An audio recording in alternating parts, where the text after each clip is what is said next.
Hi, Namaste, welcome to Games and Goals.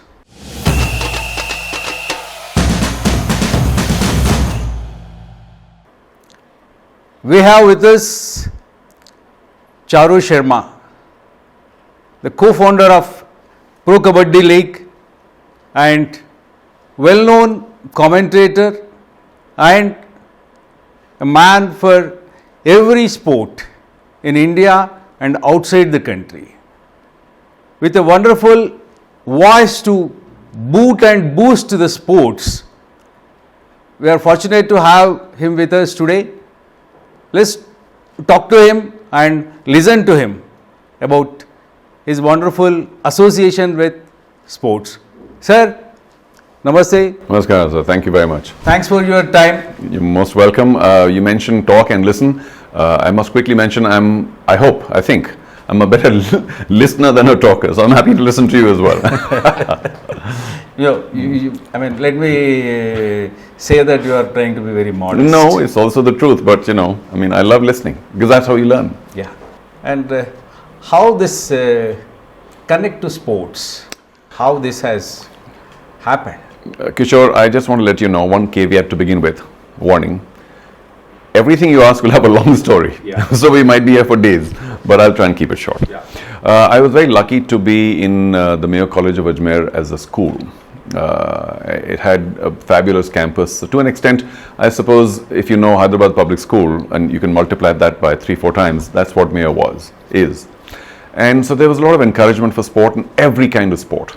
Now the whole concept of boarding school, public school education was all-round development. Right. So not just academics, not just one sport or two, but as many as the school had the facility for. And Mayo had many facilities for many sports.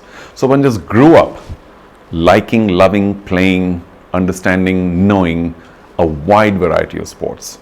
And yet, of course, every once in a while you get lucky and then you have a forte, an early forte, something you get really good at very quickly. And for me, that was springboard diving, because Mayo also had a pool and diving boards. And we also had a wonderful coach then, the late Muhammad Singh, who just unfortunately passed away a few weeks ago. So I was very lucky to be in a total sporting environment. Of course, I also studied a bit. But you were the champion and you were supposed to go to Commonwealth Games. Yeah, that's another long story. I was sort of the junior national champion, which was under 16 and over 16. I mean, the nationals at that point in time were under 16, over 16, and later it got to be under 18 and over 18, so on and so forth. So things changed. From the age of, I think I just turned 11 when I first won my junior national gold, which was right here in Bangalore in 1970. Wonderful memory. New pool here at Al-Sur and so on and so forth. Anyway, so that carried on for quite a while. And then, one got better and better and one got older as well. And because I was also the top 3 divers of the country, so, we had these national camps. We were invited before the 1978 Commonwealth Games. The Commonwealth Games came first and the Asian Games were later, that year, 1978, in Edmonton. So we were all, 3 of us, the top 3 were called to Patiala for all the usual training camps over many weeks. I was in college in Delhi, still very young. So there was a certain qualifying standard that we used to be used then. I think there's still qualifying standards now in different sports, different qualifying standards. Yeah. At that point, it was the 6th place points of the previous Commonwealth Games. And so after these camps, we had a major sort of, should we say, a dive off, and I made the qualifying standard. So did this other gentleman from the services, who was also very young at that point of time. Yeah. But he was a little better than I was at that point of time, and the government paid for him to go, or whatever the system was. Remember, I was only, at that point of time, 18 or so, 9, maybe 18, just about 9. So, and much as I was this champion diver, I had not matured beyond individually, as in knowing what was going on, knowing what the whole federation systems were, and you just dived and you did well, you got a medal and you went home. Okay. And so, unfortunately, from whatever I remember that point in time, 1978, they said if you qualified, and we're happy to get your entry in, but because we don't have the money, Swimming Federation of India, they said you will just have to pay your own way there and back. And because it used to happen in sport very often in the past, at, I believe the right phrase is at no cost to government or something like that. Now, I remember some figures at that point of time. I think going to Edmonton and coming back and all the rest of the things, they'd mentioned I'd need to have to spend 22,000 rupees. I don't have 10 rupees, so I mean, neither did my parents. So it didn't work out. That's sad, but it's good to have made that standard. And after which, of course, I finished college and went to the US and dived some more there for the 1 year that I was there, and made all conference diver. So I kind of took diving as much as I could. I couldn't take it further because the people I was diving with, the ones who were really good on, you know, the top level, they were all with various employment situations. I mean, the ones who were with me in the same standard were with the services. Then there were others who were the railways or the police or what have you. And with no disrespect to any one of those organizations, that's not why I had gone to St. Stephen's College to, you know, join these as a sports quota thing. So that was it. I came back from the US, I retired at the ripe old age of 20. And you have seen and covered and presented all forms of sports at various levels and various stages. And Many, not all. yeah. And if you are asked to describe what is the essence of sport and what actually primarily from sports attracts people? A good question, because I mean, if I think a lot, I probably will take half an hour to answer this. But I think for starters, there's human endeavor, which the sports persons certainly try and go beyond. I mean, they seek limits, they go beyond limits as well. I think to a large section of people, let's say there are 1% people who are hardworking, ambitious sports persons. Even that's a lot actually, it could be 0.1%. Yeah. The rest tend to also want to do that, but for one reason or the other have not been able to or couldn't get there or whatever. So there's a lot of there's a lot of unrequited need for sport. A lot of people can't do it, didn't have the infrastructure or the money or the opportunity or the ability or whatever else, but they like seeing it when others do it. Yeah. It's like, I don't know, maybe a quiz show. Why do you listen to a quiz show? You may not be knowing everything, but it's great to listen to people who know a lot and you say, oh wow, great answer. Similarly, I think sports very attractive to watch. That human endeavor of trying to excel. And it's also visual, it's obvious. Now you might be trying to excel in some physics lab, but you know, people are not seeing you. So it's not that visual at that point of time. So the visual attraction, the excitement of competition, or different teams battling it out. I mean, there's so many things I could talk about. All of those mixed together, one. And two, of course, there are no barriers. You can be just anybody in what sport. Yeah. It cuts across all barriers. I know this is an old cliche, but it's true. And that's why people find that they can watch sport with anybody around. Nobody says you can't and you can't, and you know. So it cuts across all barriers. So there could be life skills connected to sport and vice versa, rather. Absolutely. I think, you know, the world of sport has many lessons for all of us. Yet, it's in this world. It's not in some other world. So in many ways, it's a microcosm of life itself. All the hard work, the training, the discipline, the sacrifice, the learning how to fail, getting up after failure, learning how to win and remaining humble. So there are all the lessons that we could use in our normal life are all available in the world of sport. Yet, I'm not saying that the world of sport is the only teacher. You know, there are many other worlds in our world which teach similar skills. But I think the world of sport is very immediately visible. So everything you do on a sporting field, the result is virtually immediate. Right. And that kind of fast tracks the learning. Because you don't learn 1 year later that you failed or whatever, you learn right there that day, then that, oh my God, I've come second or I haven't qualified or whatever. And then you get up right there and you learn and you do the best you can in terms of strategic thinking or tactics or learning or training or whatever, and come back stronger. So it's very fast track learning. And you, coming back to the latest happenings around IPL, you easily slipped into the role of an auctioneer. Well, I love how you jumped about 50 years or 40 at any rate.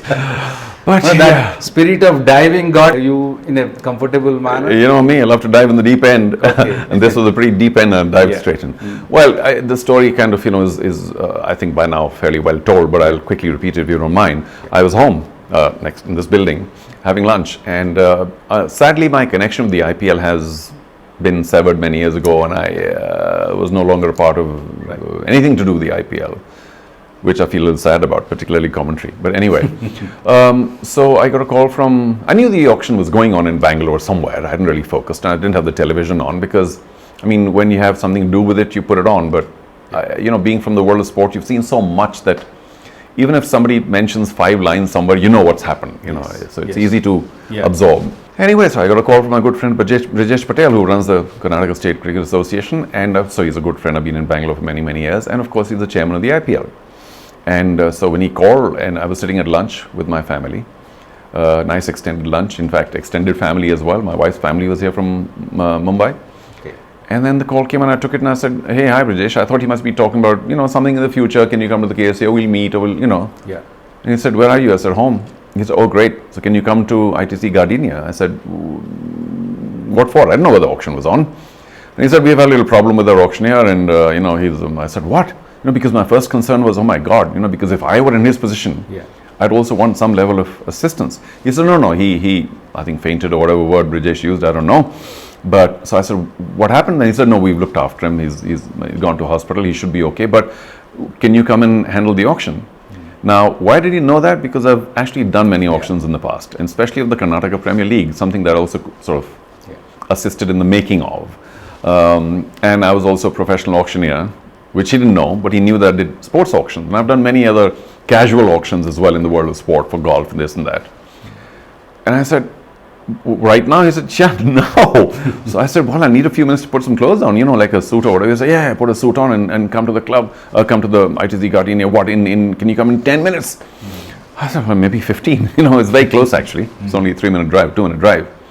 So that's what I did. I got into a suit, put a tie on, ran there and got up and I said, what's the latest? And I walked into this hall. Of course, most of these people are very familiar, Kishore, because, you know, I mean, I've been a part of, you know, cricket and many other sports for very long, and the owners too, I sort of know. And so I walked in there, and Hemang Amin, the CEO of the BCCI now, and of course in the IPL, he basically took over because Vijay said with this Hemang Charu, and so he said, this is where we are. I said, good, great. So tell me that there's an auction book about who next and what have you. I said, give me the auction book, and he gave it to me. And I said, let's go. And he said, no, but I mean, so I said, no, I'm fine, let's go. And of course, I did tell them that, you know, by the way, something that I hadn't really focused on, this is also on television, isn't it? He said, yeah, it's on live TV. I said, well, let me talk to the producer then. Okay. So Dave was there, the chief of BCCI television. He's an old friend. And I said, hey, Dave, listen, what's your protocol? Because when the camera is around, when it's on television, you need to know that's your camera, this is what you do, you know, the earpiece was, I forgot my earpiece. Yeah. So because I didn't know, I didn't focus. That's where family came to the rescue. Yeah. So I rang up quickly and I said, listen, you got 10 minutes, you can get my earpiece. So I told them where, and they found it and they brought it. So which is a big, now, of course, they have earpieces. Yeah. But one of the small tools of the trade of commentary is the fact that you have your own custom-built earpiece to the eye. So that's why I wanted, because that's comfortable. It is with you for a longer period. 1995, so it's 27 years. Oh. The tube keeps getting old and hard, so I keep changing the tube, but the molded piece is still the same. It's one of the first things that they gave me when I first started working directly for Prime Sports in Hong Kong, which was the precursor of Star Sports. It was first Prime Sports and then became Star Sports and what have you. That's the mid-90s. In fact, around the 94-95 time, Sanginagar. Yes. And then you took over and it went off comfortably? Well, an auction's designed to go off like a river. It just flows, you know, name after name, bid after bid. And the only 2 or 3 places you have to be careful about is, of course, your senses have to be very sharp about who's doing what and bidding what. So that sharpness can be a little fatiguing. And of course, you're standing for a very long time. Not good for my varicose veins, but otherwise it flows. And of course there were adequate breaks when I sat down, had a cup of coffee and whatever, and the bidding, you know, just has a mind of its own, because you never know who's going to go for what. And I think that's why people tune in, because you never know when teams are fighting for whom. And if they're fighting, 2 teams are fighting, or 3 or 4, suddenly the values shoot up like crazy. You know, people tend to wonder, why did you pay so much for so-and-so and so little for so-and-so? It's just a circumstantial thing. Because I keep telling people, being some sort of a self-styled, I shouldn't say expert, but somebody who knows auctions well, saying that it is like a wild, untamed beast. It'll go in any direction. It's very unpredictable. And that's why the first year when I was involved with the IPL in 2008, I told my team here in Bangalore, and of course many other teams as well, I said, please understand, the auction is not in your control. Have a lot of mock auctions, which they still do within their teams, to understand how out of control it can be. Because you don't want people frustrated and, deeply depressed or saddened about not getting certain players, because there are now, with two teams adding on, there are 9 other people fighting for each player. So you can't guarantee anything in an auction. And basically, the system of an auction with the same amount of prize money is to find equitable distribution of the best players in all teams. And this year particularly, with 2 teams being added on, this auction was a bigger one, because the 2 teams also need to pick up a lot of good players. Otherwise, they come in at such high cost. And if you don't have access to many players, how are you going to compete? So it was an important auction, and I'm glad it went well. And how do you look at the evolution of IPL over these many years? Well, to just go a little sort of to what's the word here? Rewind. 2008. Yeah. Before that was the ICL, if you remember, and of course many leagues before that. So it was not a new thing. Right. The ICL was the first big league in India, and the idea of a cricket league, a professional league, has been out since the early 90s that I know of. Maybe even earlier, I don't know, but the early 90s. And the board, for one reason or the other, said, well, maybe not now, or who's going to do it, or why should we do it, or whatever the reasons were. But Subhash Chandra of Z, who did not get much cricket for various reasons, we don't know, had his own channel. So maybe he thought, if I have my own channel and there are players all over the place, why don't I do a Kerry Packer in India? So that's what he tried to do. Wasn't easy because he couldn't get grounds, and the players were also a little tentative, should we not, because they were getting banned by the board. But at least he had the gumption to start. And they did 2 seasons or whatever. Before, I think the board realized that, this is trouble. Because commerce is going there, players are going there, our Ranji Trophy is suffering. So it was something the board had to do. And they kind of strangled the ICL by putting in all sorts of sanctions, and started the official version of the ICL, which came to be known as the IPL. That had the support of all the associations, the players around the world, the other federations, the cricket federations around the world. So it was bound to succeed in India, particularly because we had already become by then the epicenter, the commercial epicenter of the game. Because at that point of time, maybe over 95%, 96, 97% of the revenues in sport were all to cricket. Now, when you have that heavy a treasure chest, things are bound to succeed. And it did, even though initially there were lots of things that, because it started with very little preparation time. Because there was some level of desperation to get the IPL going in 2008 before ICL did another season and took more players away and so on and so forth. So it was all in a rush. And as we all know that, in the board at that point of time, maybe they didn't feel they had all the way from 1991, if you remember, maybe they didn't feel they had the wherewithal to get a big league going. However, they had this somewhat young person from Rajasthan who was brought in by the chief of the board from Maharashtra into cricket. And he said, don't worry, I'm exposed to all these leagues. I was in the US for a while, and I'll run it for the board, Mr. Modi. Who then did, and maybe some mistakes were made here, there and the other, but it settled down very well. And it is, of course, a very premium property. I think the world of cricket certainly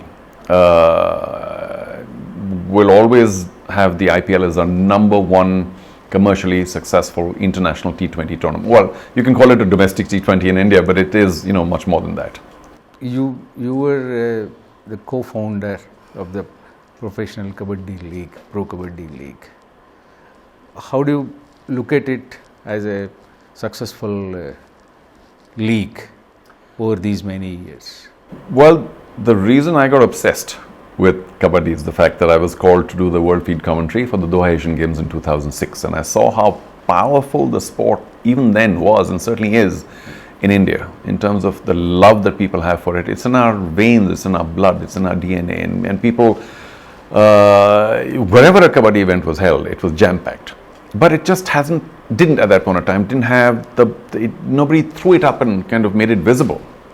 So it was still almost underground, and I found that very surprising and sad that, our own sport, our own ancient heritage, unique, competitive team, full contact sport, which has become an Asian Games sport, and people loved it, in every part of the country, virtually, was just not respected enough, and it just hadn't taken off. So I just, if I can say so, a little immodest, but if you allow me that, I just knew that with my background in sport and television, I knew that this sport, Kabaddi, in its professional, international avatar, if showcased well, in a more sophisticated fashion, will attract people to watch. For the same reasons I mentioned a few minutes ago. When you said, why does sport, what does sport mean to people? It's a very visually attractive medium when you see people, pushing themselves and showing that level of human endeavor. And Kabaddi, the Kabaddi players are fabulously athletic. And that athleticism and the whole, the defensive chain and the aggression of an attacker and the smartness, it's all very attractive to me. So I said, okay, well, I'm going to use all my sporting equity, all my background, all my whatever it is, and, get this going. So I talked to Anand Mahindra, who were sort of family. And I said, Anand, please take it up because, you are known, very fabulously reputed entrepreneur in India, who's a domestically, deeply respected entrepreneur.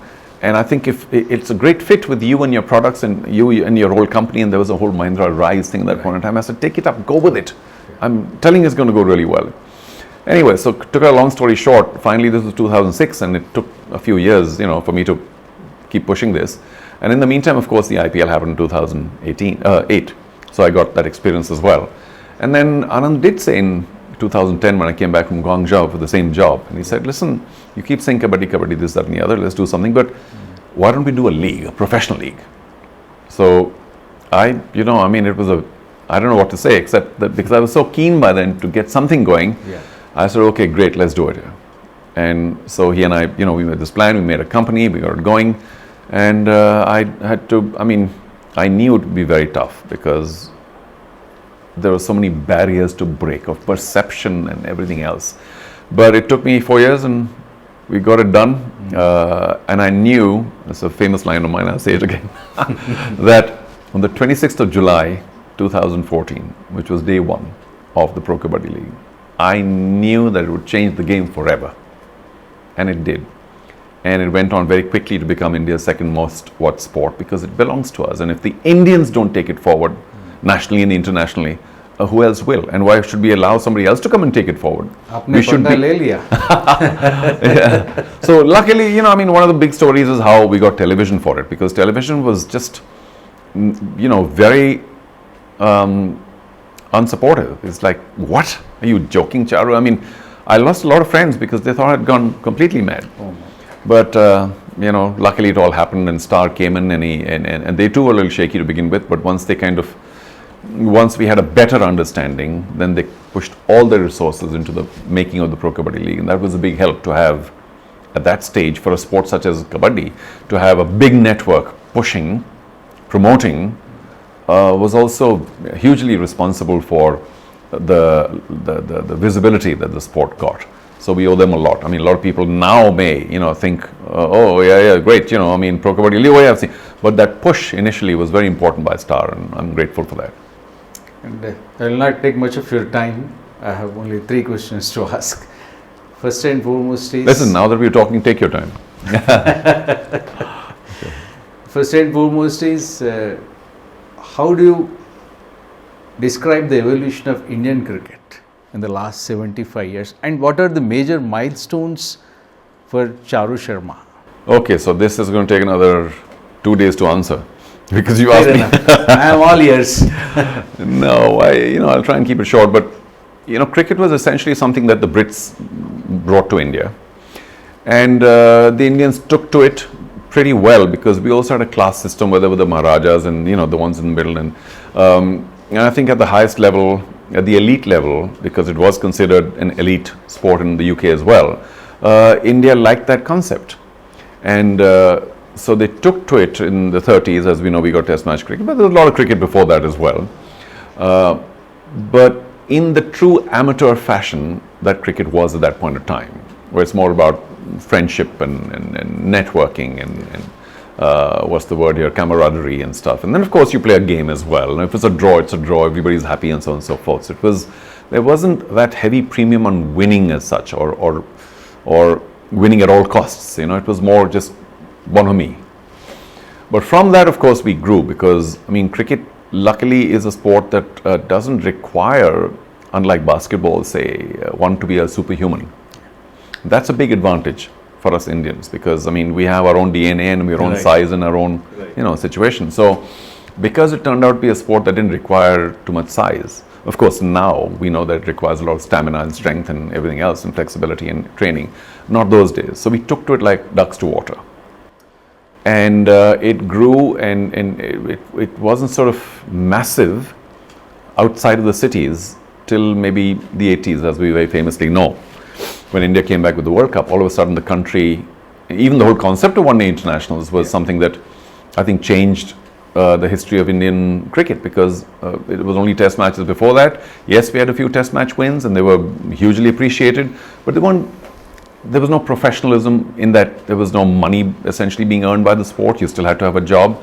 So the sport was languishing, getting a reasonable amount of media, but wasn't going anywhere. I think one-day cricket, limited overs changed all of that. And of course, the World Cup victory in '83 changed that massively for India, where a lot of youngsters thought, oh, well, this is a sport that most people can play. People from smaller cities are also getting opportunities. We're winning at the world level. It's another matter that not too many countries play cricket, but we're winning at the world level. So all of a sudden, the attention into the sport was something that was responsible for a lot of youngsters taking to the sport over other sports. And once India started doing well, more people started playing, then more money comes into it. And so the commercial circles also grew very nicely. And cricket does have some unique advantages because every 4 minutes, you've got a 30-40 second break. So you can fit in a lot of advertising. So a lot of commercial support can come in and, many other such things kind of came together really well. And then the era of professionalism started. I think by the mid-80s, late 80s, people realized we've got to be stronger, fitter, we've got to compete with the world on their level because fielding and catching was a little, slow, running between the wickets was a little. So the physical end of sport started from the mid-80s to come into Indian cricket. And it became more democratic, where just about because television also brought it to home. Once '82, there was color television and others. So all of that really helped the sport grow. And I think the biggest change is the fact that the democracy of the sport, where people in any part of the country felt that they too, if they work hard, could make it. It is still, unfortunately, a little commercially difficult for those from a certain, underprivileged section of society where it requires a lot of infrastructure and equipment and what have you, which is not easily accessible. So to that extent, there's a lacuna. But, people play their own pickup game with a stick or with whatever, and at least they learn some basics and they get on. So much more needs to be done to make it more widely played in India in better conditions. But I'm sure it'll come because it's doing well. It's a robust sport. It's getting as much attention as it can handle, or perhaps even more than it can handle.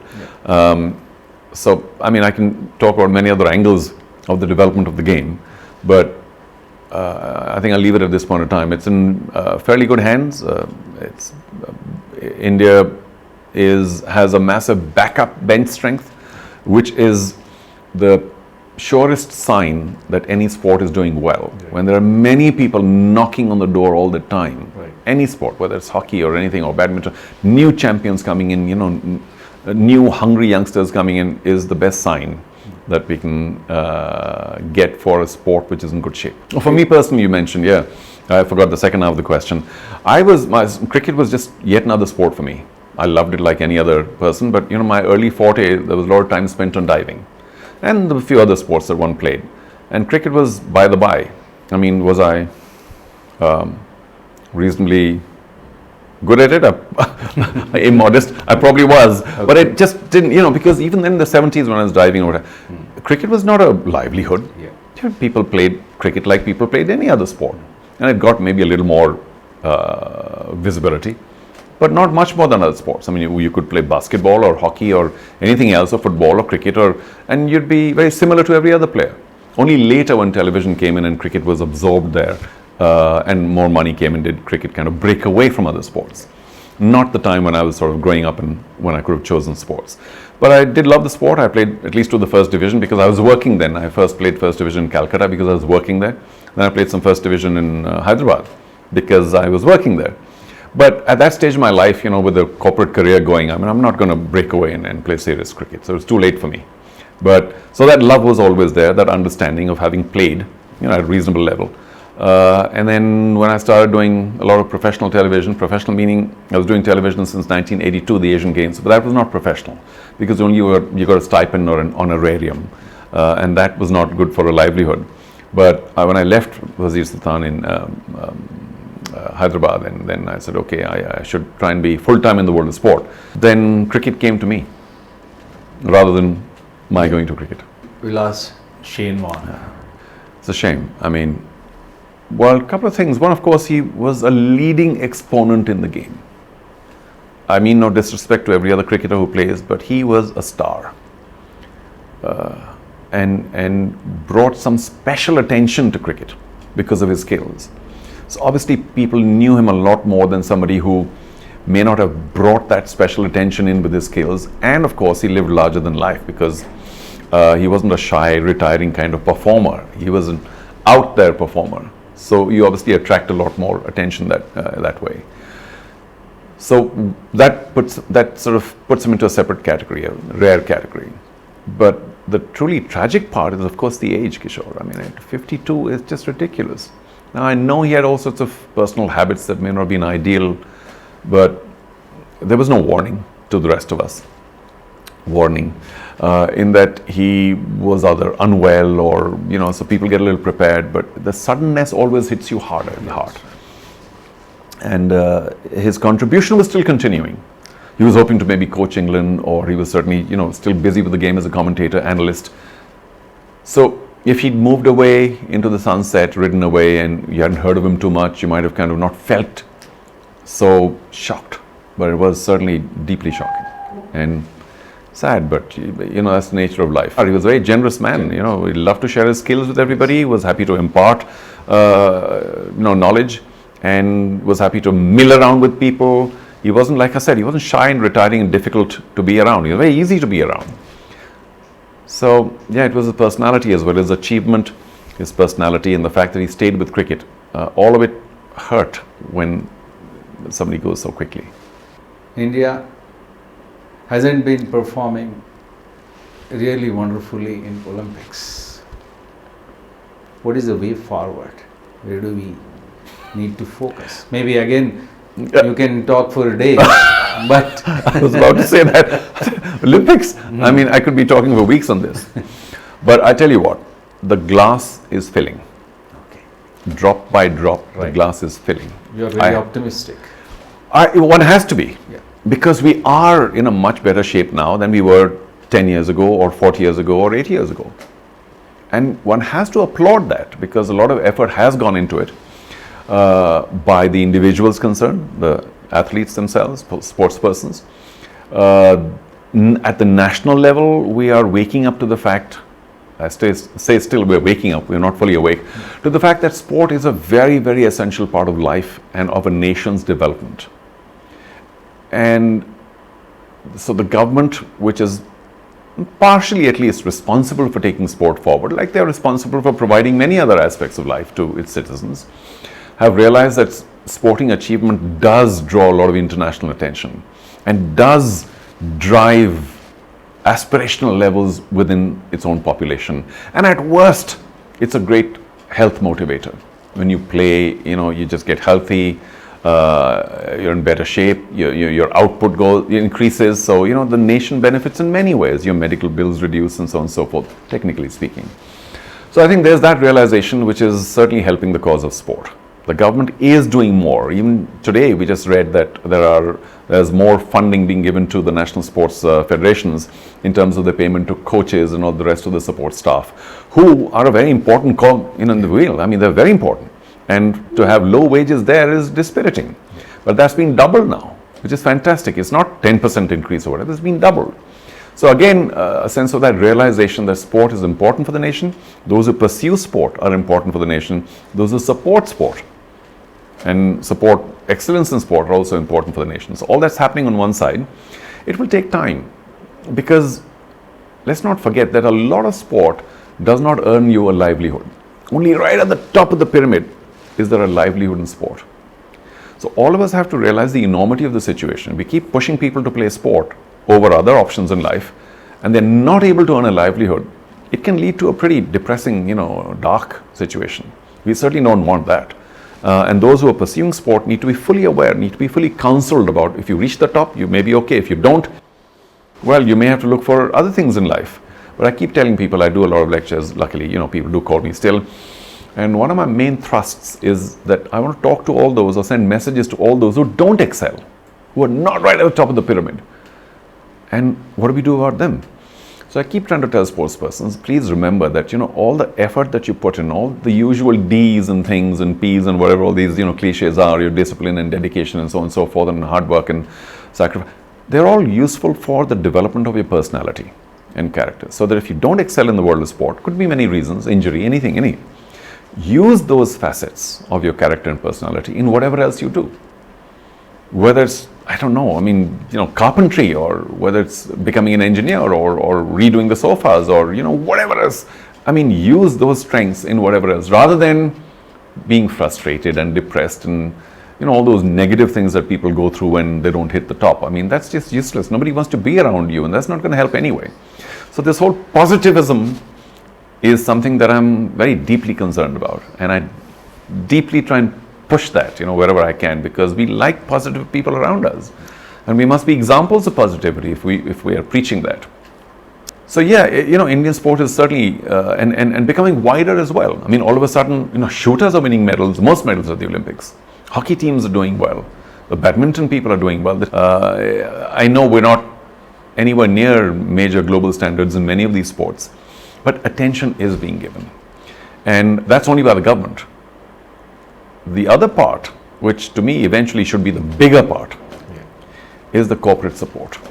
Because unfortunately, sport, like many other things in life, cannot move forward unless there are good commercial circles around them. So corporate India is only gradually waking up to this whole business of sport that I talked to you about, nation building and development and taking it forward, and great for productivity and everything else. And visibility, you can just sponsor sport if you don't want to be more deeply involved. They're waking up to it. Some companies are now actually spending more time, effort, attention, energy on sport by starting high performance academies and things. Right. That's the way to go forward. The corporate support must come in. We can't hit them with a hammer and say, you give. They'll also have, the realization will come that, maybe we should be doing more for sport in our own country, maybe to take something back from it, but also to give.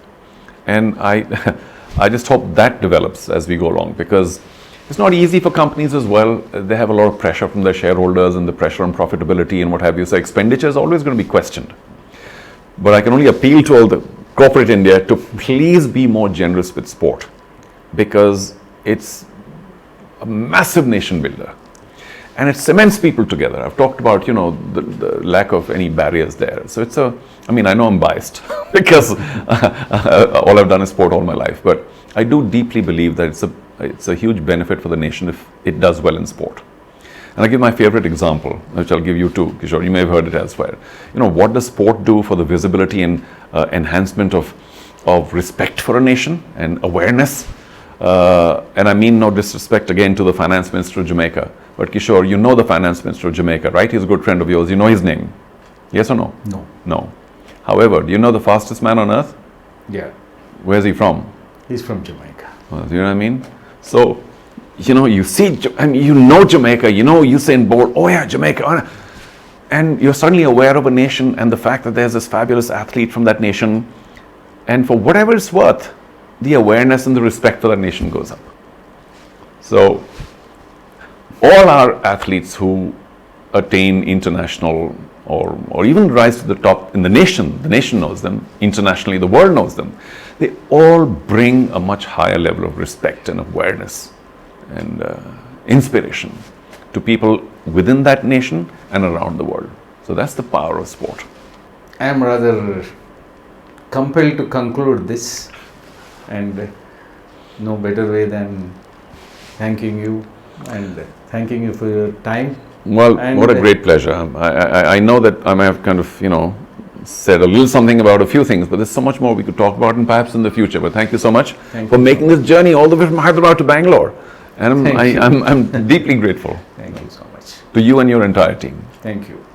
And to Games and Goals, all the best.